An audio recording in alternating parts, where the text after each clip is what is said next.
All right. Good afternoon, Crystal. How are you?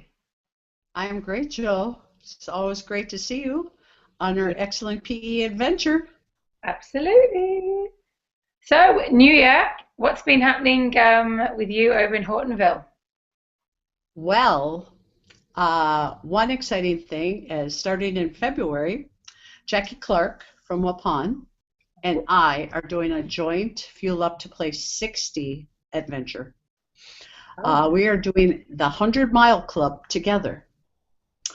And Jackie has purchased from Walk for Life green and gold Fuel Up to Play 60 pedometers that our kids are going to wear all day at school. And it just so happens that it is 50 miles from Hortonville to Waupun, approximately, pretty okay. close. And so our kids are going to be walking 100 miles each for the 100-mile club and to Waupun and back, and from Waupun to Hortonville and back. And then we're going to have a big celebration. Oh, that's really cool. I know, I'm excited. And even pack a theme colors, even though it's kind of sad what happened at the weekend, but there we go. Oh, that's very cool. I I, know, and I also from our milk marketing board uh, representative, we won an autographed Mason Crosby football to give away at the end of the 100-mile club. so you're going to draw that for all the students that complete it, or how are you going to make that work? Yes, all the students that complete 100 miles in the designated time, which is February, and then all their names are going to go in for the drawing. So maybe that will help our little broken Green Bay Packer hearts there a Yeah. little bit. It will help them heal a little bit, make them feel a little bit Yeah. better. So, Joel, I've been reading a lot of awesome things that you've been posting on Twitter about all the cool things you're doing. What's something that you've been doing? Well, I guess the biggest thing I'm working on right now is implementing solo taxonomy. And I think I can't remember if I mentioned this last time we spoke or not, but the basic premise of solo, it kind of turns the onus on the student to kind of demonstrate their understanding as opposed, the other way around. And there's five basic levels. The first level, like before, let's say, you're just about, I've just done it with weight training. So the first level would be, okay, level 0. I know nothing about weight training, which is fine. It's okay to start off an area and not know anything about it. That's where we all start for most things. And then the next level up is level 1, unistructure, where you know one thing about weight training. Level 2, or the multi-structure, is like, 2 or 3 different things about weight training, but they might be, you have one idea here, another idea there, and it's kind of scattered. It's not really very formalized. And then the fourth level, um, relational, is where you know lots of things and you can relate them to each other.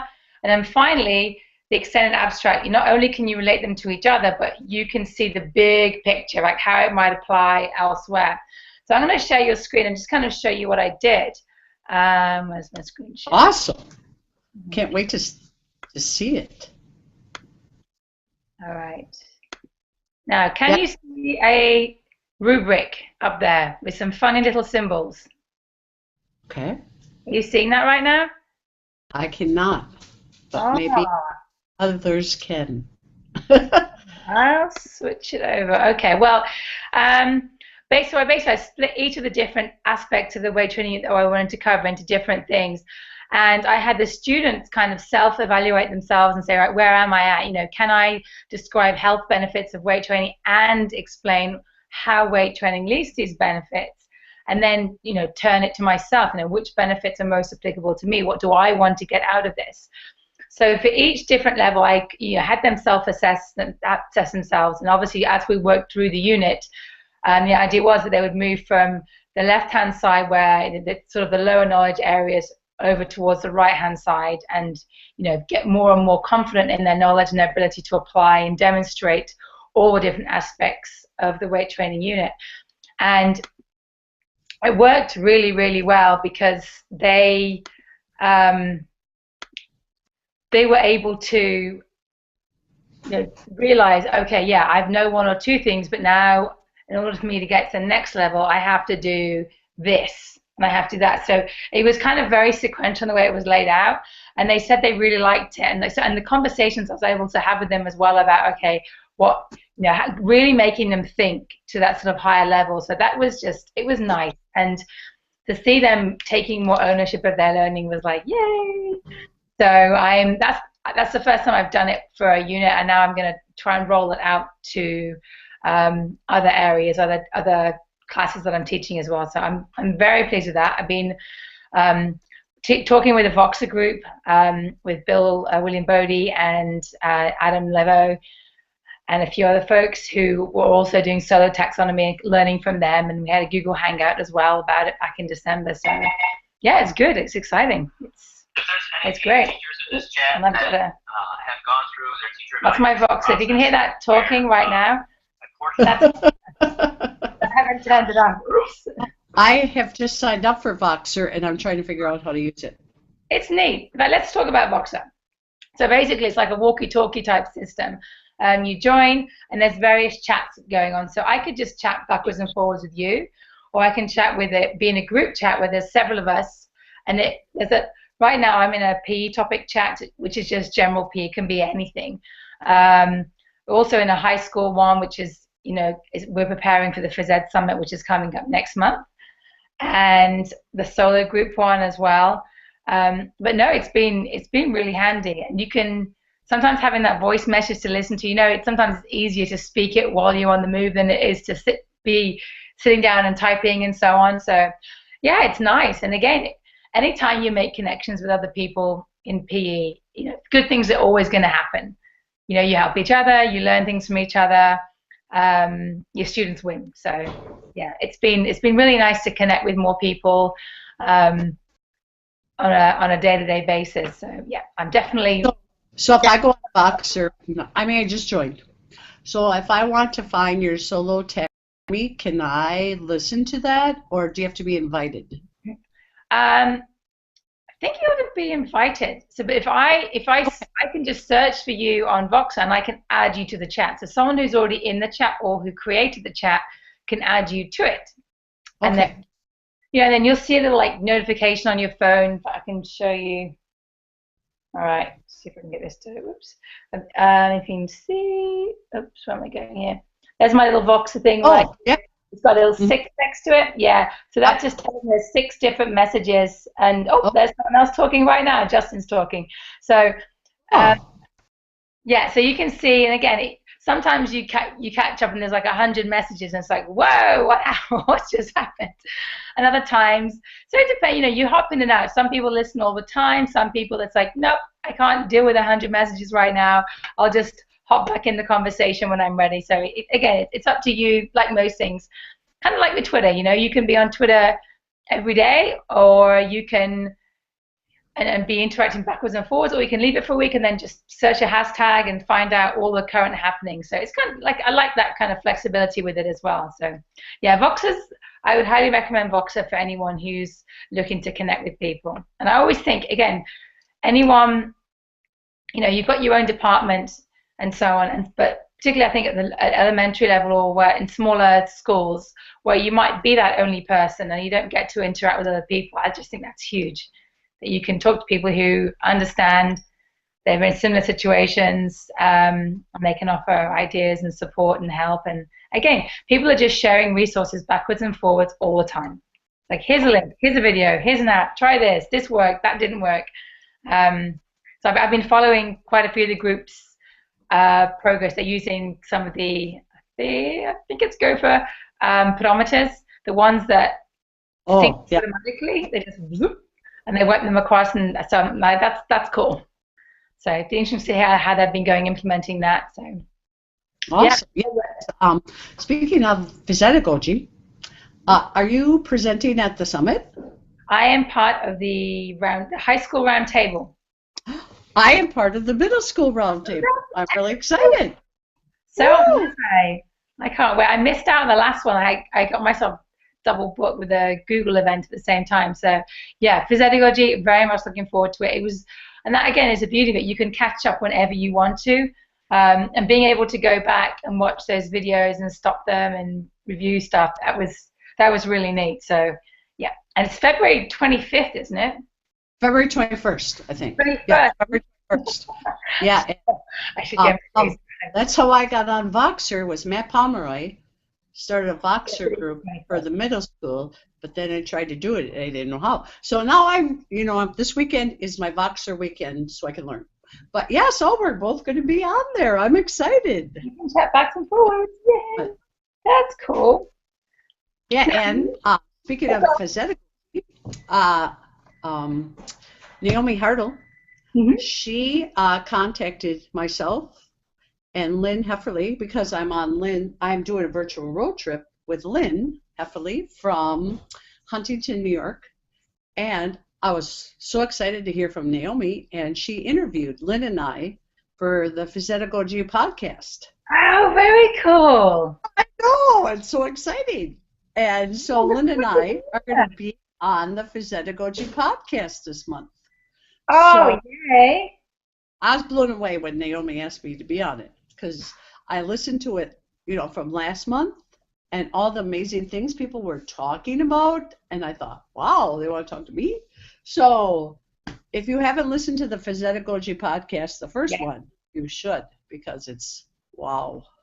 No, and I really like how they have several different snippets in there as well. It's kind of nice. It's to hear different things showcased from, around the States and the world and so on. Yeah, they're doing a really nice job with that. So I just discovered another, not a podcast, but a vlog, a video log. Vicky Goodyear, who's from England, she's works one of the University of Bedfordshire, which is actually where I went to school a long time ago. She has started a video log series, or a vlog, and every week, I think it's bi-weekly, she's going to be doing a little video log on various topics pertaining to phys ed. So I watched the first one and it was good, so I'm looking forward to seeing more of those. So the great thing is this content didn't exist 2 years ago. 2 years ago there were no podcasts for PE. There was, Twitter was there.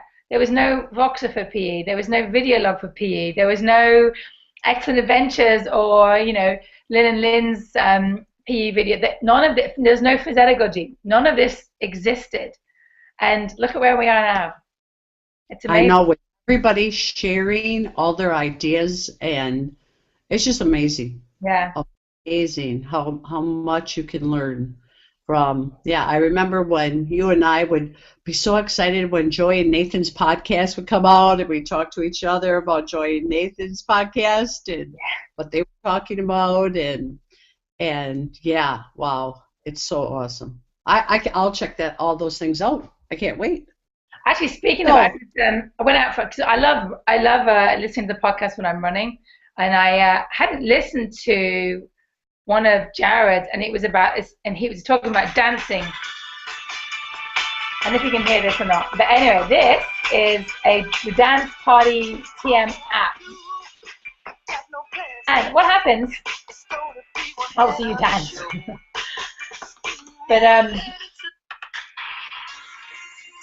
it's a free app, and you connect through Apple TV, and you use this kind of like you would a Wii controller to do your dance moves. And so look at that. Yeah, so I listened to half of it, when I was running, and the other half I was in the car, and my kids were like, "Woo, woo, this sounds really cool." So we got home and we tried it out, and it was neat. I mean, you get a couple of basic songs free, and then you can pay for other songs and so on. But we had a fantastic time, and you can connect several different devices. So let's say if you had a class, and again, recently I had my students, we were doing some app testing. So we tried out some different apps, and they rated them, what did they like, what did they dislike, with the idea being they're going to be leaving school, they're going to be beginning to be out in the big wide world pretty soon. They need to know what's out there, particularly when it's winter, it's cold, it's rainy, there's no money, all those things. What opportunities are there? So we trialed some maps out. But this, if you had a smartphone and had this, you and your friends could play this together. And that was neat. So I'm looking forward to trying that in class with a group of students next semester. So they can have this whole dance-off party with each other. And oh, I'm going to try that too in my dance unit coming up. I think that'll be so fun.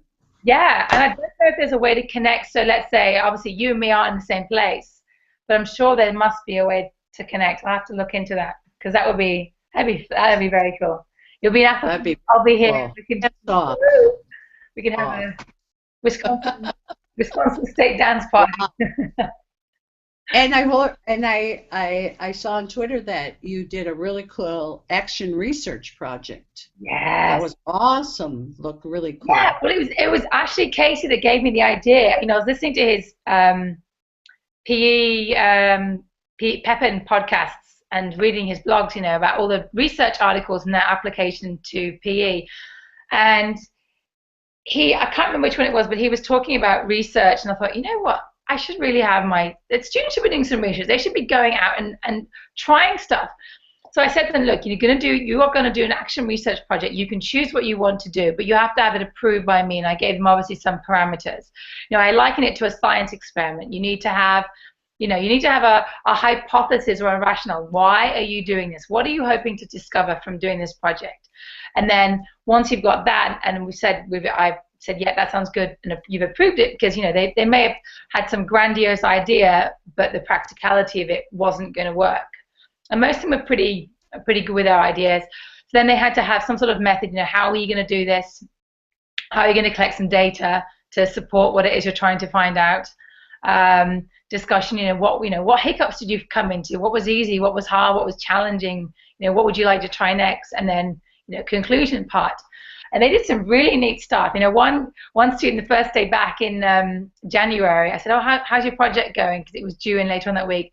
And he showed me his mom's pink Fitbit flat zip that he'd borrowed to do his pedometer research. And one of the really good ones was a student who had tried out some different apps. And they weren't apps that we had done in class. And she had done a phenomenally detailed report on what she liked, what she didn't like, how she'd use them. I mean, it was just fantastic. I had another student do a hydration project and compare, their performance and how they felt. And that was a big one. They're like, wow, I really need to do this more often. Someone else did sleep. I had a couple of people do some step projects. What else do we have? One tried a tracking app called Argus, and that was kind of cool because I hadn't heard of Argus as a tracking app.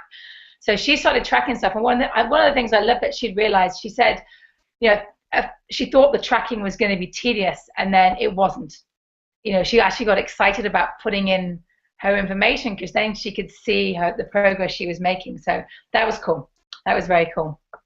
Awesome. Yeah. The thing I'm working on for my health class is we have a new grocery store in Hortonville. And that's a big thing. Hortonville, where I teach, is very, very small, maybe 2,000 people. And we had a smaller family-owned grocery store, and now that family has opened a Centric grocery store. Woo! So when I saw it, immediately came to my head, I need to use this as a resource. And I was thinking about the health ed standards. Standard 8 advocacy is the hardest standard for me to address in my class. So I thought, wow, let's do a project on healthy grocery shopping. So I'm in the process of putting it all together, and I'm going to start after spring break, the first week in April. And I talked to our digital literacy teacher, and she's going to do it with me in her class. We're going to do a joint project. And so we're going to start at the grocery store, and they're going to walk around and take they love the selfie pictures with products. And they're going to have, I'm going to use Edmodo, and they're going to have 3 essential questions that they can pick from that they're going to research. And so they pick their essential question, and then it's going to be kind of a blended learning project, my first one ever. And they're going to be on their own for their steps, and then I'm going to call them in, how you doing? And so then on Edmodo, they're going to have to, after they do their research, they'll test out, see their knowledge with formative assessments on there, and then they're going to use Choose My Plate to assess their diet, and then make a plan, and then still don't know exactly how it's going to go, but I'll let you know next time. They're going to do with the grocery store Then I thought we'd have QR codes at the grocery store that community members can scan, and then there will be the students talking about why they should shop in this area and what are the pluses for it. That's cool. I like that. I'm excited. Cool. I don't have it all figured out yet, but we will figure it out. Yeah. So I thought, yeah. And the digital literacy teacher, she's going to do it with me. So she always has some great ideas. So yeah, I'm excited about that. That is cool. I have another little project I'm working on at the moment. I don't know what I was doing, but I suddenly thought, you know what, it's about time to visit the school board again. You know, it always never hurts to go and visit your school board and let them know what you're up to. So I've been asking some of my students who just finished the semester. So Aaron's last day of semester was today for us. We've been having exams the last 2 days. Asking them, okay, tell me, I'm videoing them saying, tell me one thing that you've learned this semester, one thing that you're pleased you've learned, one thing you're excited you've done or you were proud of, and so on. Just basically demonstrating all the different ways that PE can impact an individual. And some of them have been really interesting. I also had my students do their course evaluations. And in the past, I've used paper.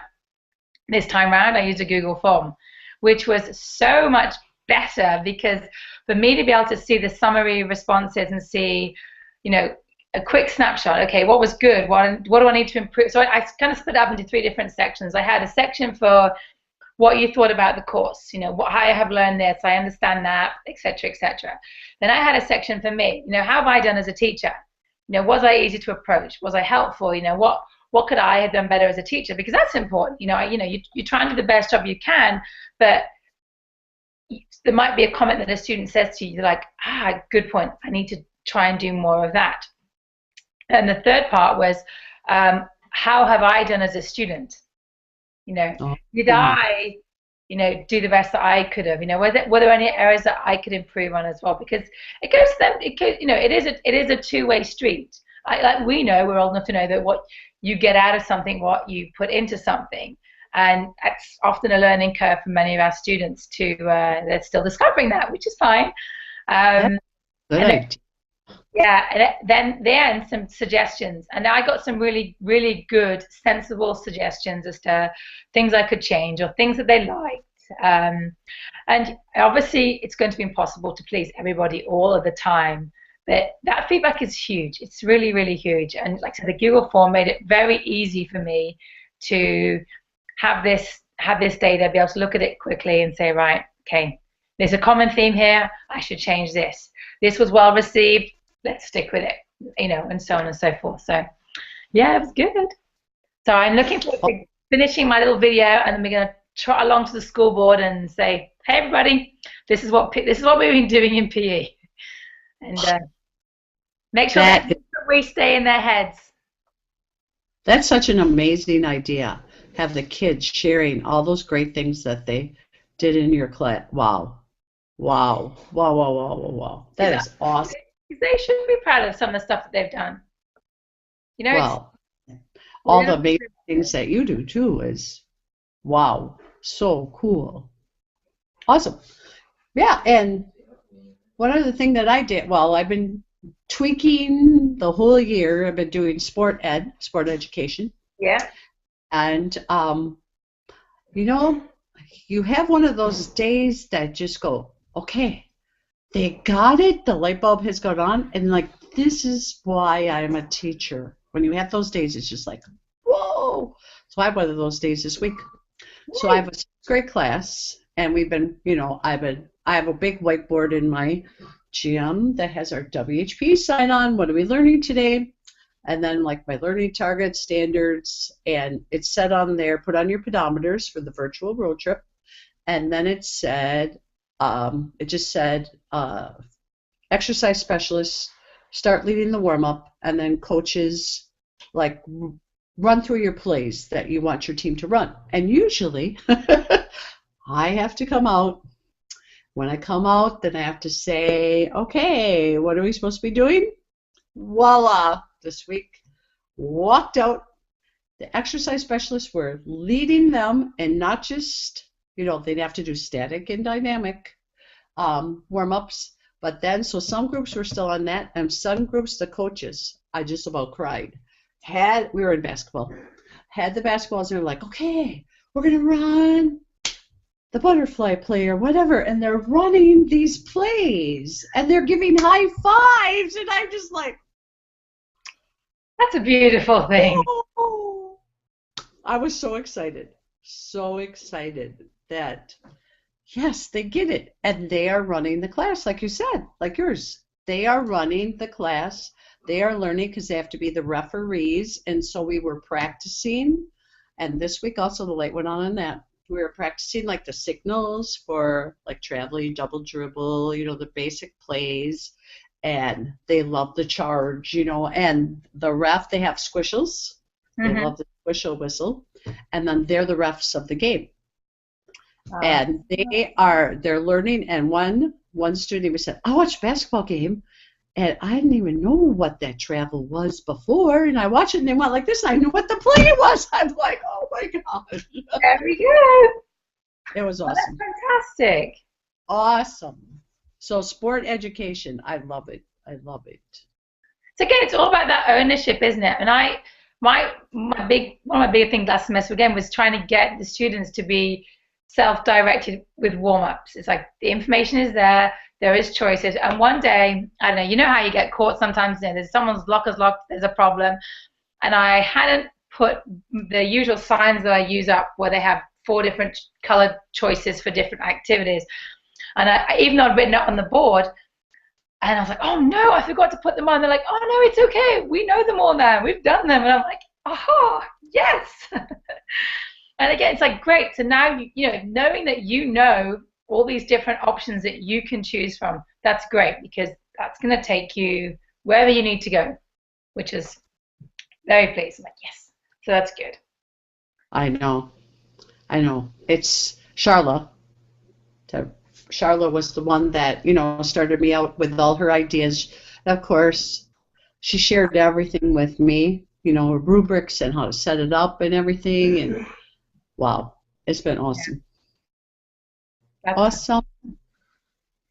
And then coming up to maybe our last, so excited about going to Seattle Shape Convention. You and I are both presenting. Woo! Yeah, that's going to be fun. That's going to be really fun. Even though it's Seattle and I'm still hurting from the Packer loss in March, I'll be able to go there and have fun, even though they beat us in the Packers-Seattle Seahawks game. Now, I have a question for you, because I know you do snowshoeing as well. Yes. I've been trying to think of some different ways to do things. So I started off this year, I thought, right, I'm going to make, rather than, again, trying to take the teacher direction away from me all the time over to the students. So I created like 5 different task cards for different elements they need to know about snowshoeing. So I had one for, the different ways that you can go up a hill and when you would use them, and have the students try out some different ones. Now, I think both you and I know that the snow is not as abundant as it has been in maybe the last couple of years, so it wasn't as great as it could have been, but that's okay. And then I had one task card for going down a hill. When would you use which type of step down a hill, because there's different ones, and safety and so on. And there's one on breaking trail, making sure that you're changing that person at the front so they're not exhausted. That's what I really could have used with some really deep snow, because you and I both know it's very, very hard to be that person at the front of the pack breaking trail all the time. So I did that. So I had all my little laminated cards ready, and they were in their groups, and one person came for their group and they got their card and they went off to go and do it. Couple of problems. First of all, when the laminated cards got the snow crystals on them, they were so slippery, so they were like flying all over the place, which wasn't ideal. So I've got to come up with a better way to keep them together. And the second thing is, like most things, some groups did what they were on the card, but some groups didn't. So I still need a better way to, again, have the students take on more ownership without me having to say, no, let's do this, now let's do that. That makes sense? Yes. Do you have any advice? I was thinking of our mutual friend Marcia Schmidt, Yes. and like an idea. I don't know if this would work, but when she did geocaching, they had the punches. Yes. I don't know if that would work. Like they had to get the punch. I don't know if that would work to have them self-directed and they had to get all the punches on their card. They have their own card. I don't know. Would that work? Maybe not. Yes, I do have orienteering punches. Actually, you mentioned QR codes earlier, and I did have a brainwave early in the week because, like you, but I have 3 different preps, and trying to set up for 3 different things in half an hour for the entire day is really hard, particularly when you're outside and everything's spread out. So I thought, I need to get some more strategies here. So what I've just done, I've created, is it 12 or 15? Anyway, I created a number of QR codes. And what I've done, I've put them all in a box, and I'm going to print them and laminate them. And then I can use those. I'm going to put them in the woods and around various station points around our school thing. And the idea being they're going to stay there, at least the duration of various units. And then what I'm going to do behind the each QR code is attached to a Google Doc. Oh. Now, the information on that Google Doc is going to change. So if it's a snowshoe-related thing, then maybe the questions and the stuff is related to snowshoeing. If we're talking about another activity or another concept, then I would just go into the Google Doc behind the scenes and change whatever I wanted that task to be there. And remember, with the media part of things, you can put whatever you want into a Google Doc. You can put a video clip, you can put a picture, you can put, written instructions. So I'm going to try that and see how that works. Because then hopefully that means I can leave everything set up. Yeah. And do my content, change it remotely from home or wherever I am. Does that make sense? Oh, yep. So I'm going to try that this semester and see how that goes. Because, like, for I don't know if this would help. Because for me, for having my same thoughts about how can I get them out there and they're not trying, I go, I miss Gorwitz, I can't put on my snowshoes. I don't know if I shared that with you before that. I have the penguin scavenger hunt from Kristen Okura with the penguins. She's with me. So they love the penguins. So I go out before first, I have a third hour, but I go out before third hour and I hide all my different types of penguins around. Mm-hmm. And then I tell them, whoever gets their snowshoes on the fastest gets to start the scavenger hunt first. And they are putting those things on and trying to find those penguins, and then they hide them for the next class. Oh. But that would help you to put like an object on there. Probably not. I do actually have, and I haven't done this for a couple of years. I think I'm going to try it again this year. I have penguins too. There's little squeaky penguins. And what I did a few years back. Yes. So you concentrate. Different checkpoints around, and you have either a cone or something, and underneath you have a marker, and each team has a set order in which they have to get those colors. And they tend to put the mark on their hand, and then they go to they check in with you, get the next color. Now, obviously, with snow and so forth, it's going to be very easy to lose pens and so on. So last time what I did, these penguins, there's 6 different colors of penguins. Like there's a penguin with like a red scarf, I think, and a penguin with a blue scarf, and a penguin with an orange scarf. So I taped the pens to the penguin. They had to find the penguin in order, and I termed it some sort of penguin rescue type idea thing. So maybe I'll try it again. Yeah, because I just had them find them. But if they had to get different colors, and then it stayed there, because then the kids that are slow get mad. But I go, you gotta go faster. Gotta get those snowshoes on. To be safe, because they're running. Yeah. They're running in the snowshoes to find those penguins. Yes. That's neat. That's a really good idea to tie it to markers. I like that. But that probably doesn't answer your question of how I could help you. I will think about it, though. I will think about it. I will write that down. Snowshoe. Yeah, I know. We need snow in Wisconsin. Imagine that. We don't have hardly any. It's warm. It is warm. That part I'm not complaining about. It's like 35, right? Something, yeah. It's Some people watching us now are going, what's wrong? 35, that is cold. Hey, for us, that is warm. Hey, I So, went for a run without a hat or gloves today. I felt quite daring. I was woo! like, I know Lynn, in our virtual tour, that's what she's hoping that I'm going to give her video from our school of the kids snowshoeing. oh, And I'm, very cool. oh, we Oh, don't have any snow. yeah, So, oh well. cool. Is there anything else? I do have one more thing to share. I found these. I was shopping when I was in England at Christmas, and I found these little things called story cubes. And Yes. I was like, "Ooh, what's this?" I'm always looking for things I can use for processing and adventure ed. And what it is, it's a set of 9 different dice. And this is the action set. So each dice has got like a different picture. So right here we got somebody thinking. It looks like this guy's off stealing something. What else have we got here? That person's dropped something. Now we've got a little guy lifting some heavy weights here. So what you basically do, you roll the dice, and you have 9 dice face up.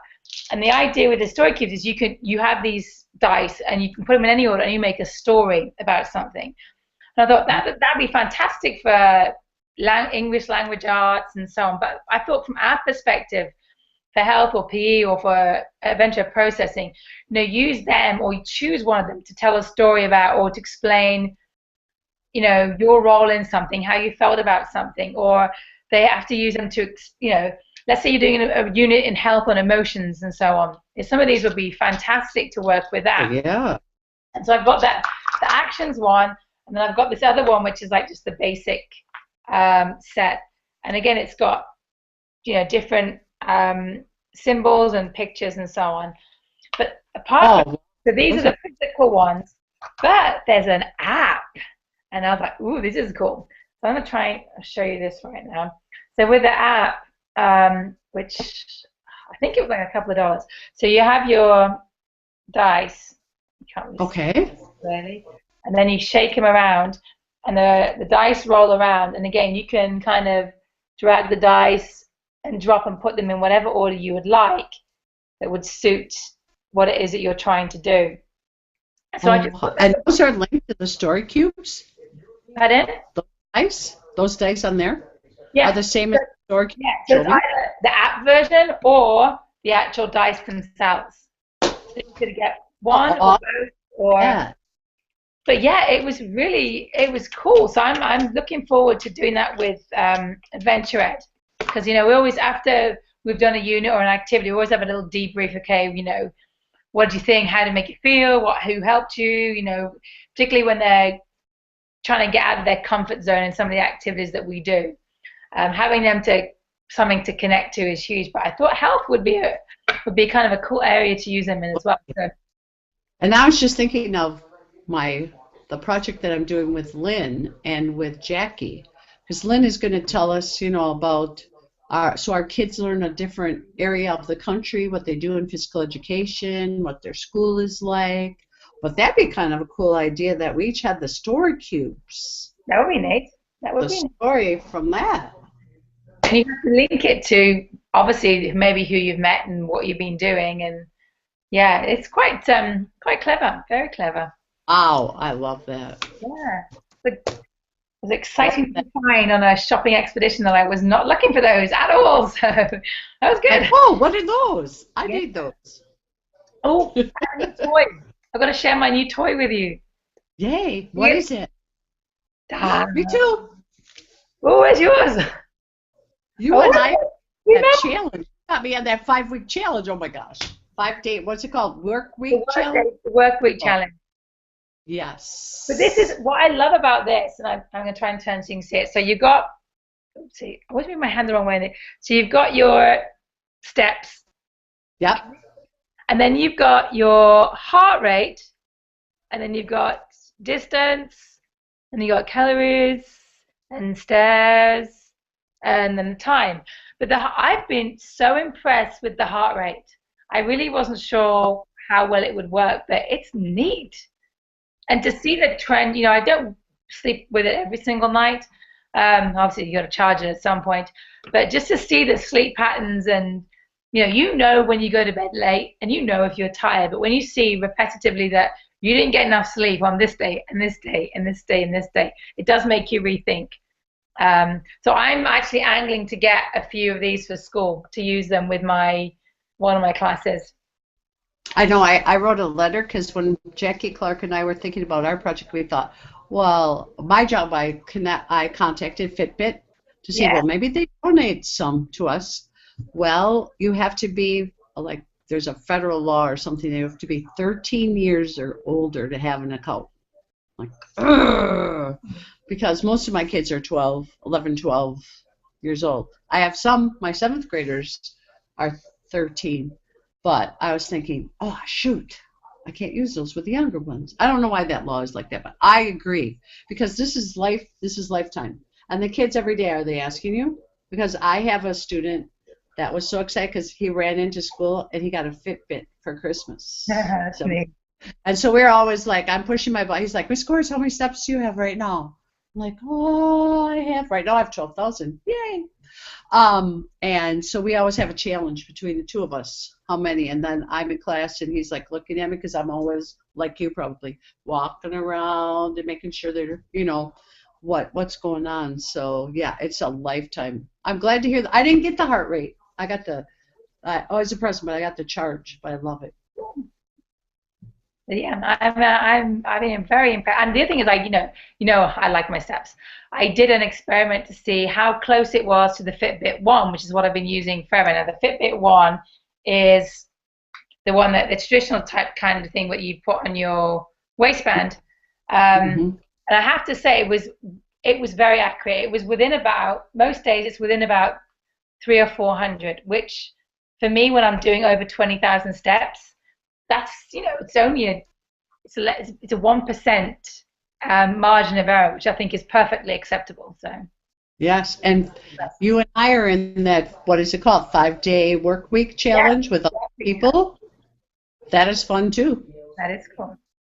So it I gives know. you a bit of a push to someone's ahead of you. You're like, no, no, No. you're getting ahead of me. I know, I saw that between you and Jamie are always trying to get in first place, and then my husband Marshall is always yelling at me because at home he's like, it's 10 o'clock and I'm like walking around the house. And, what are you doing? I don't have my 15,000 steps yet, so I have to get those in. So I'm walking around the house in circles.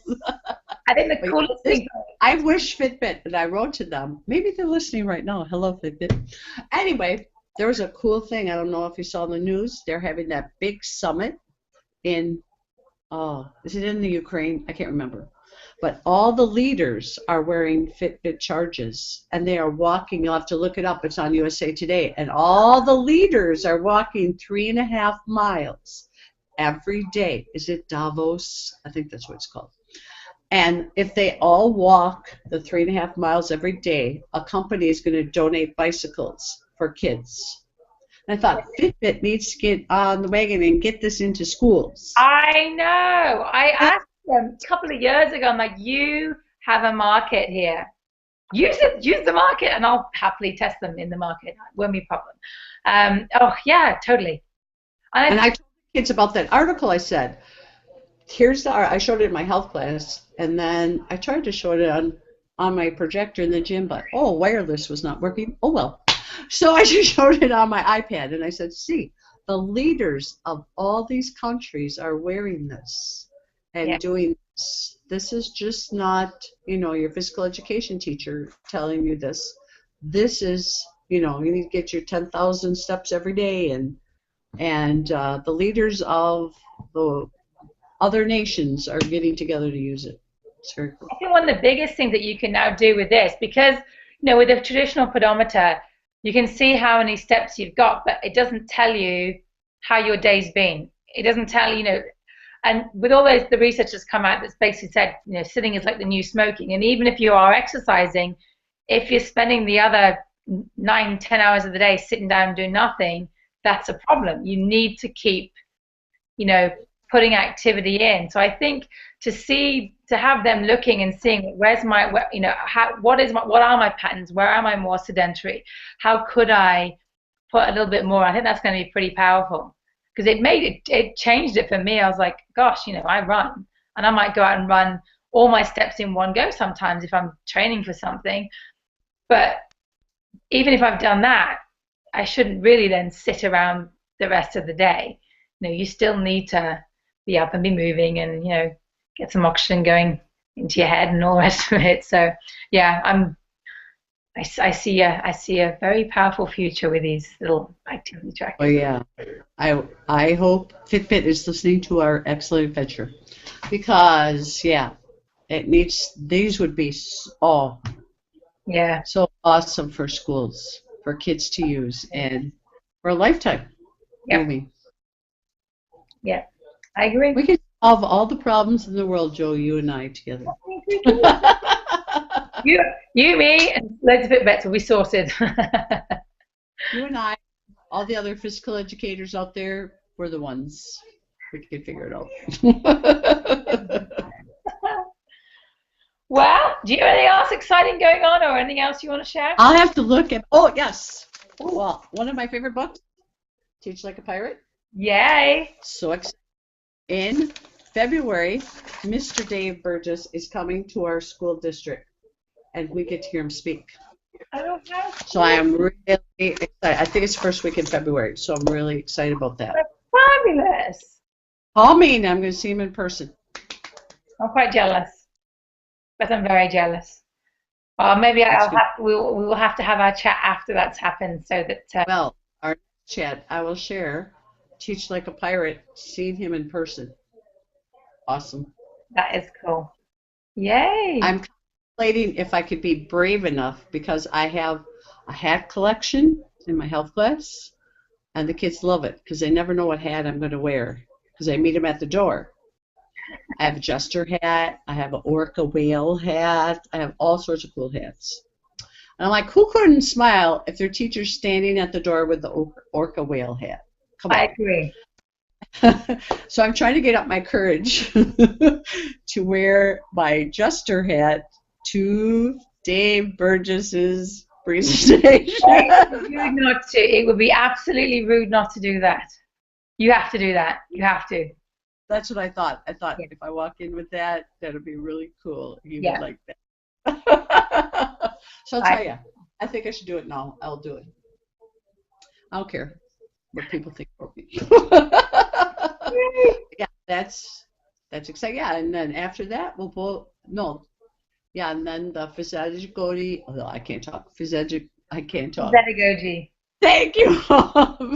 Phys Ed Summit is 21st of February, so yay, we got a lot of cool things coming up. Yay. Fabulous. Alrighty. Alright. Well, I look forward to our next little adventure in PE. I do too. Wow, I got so many great ideas today from you. I love it. All right, I will see you next time then. I will see you next time too. Bye-bye. Bye.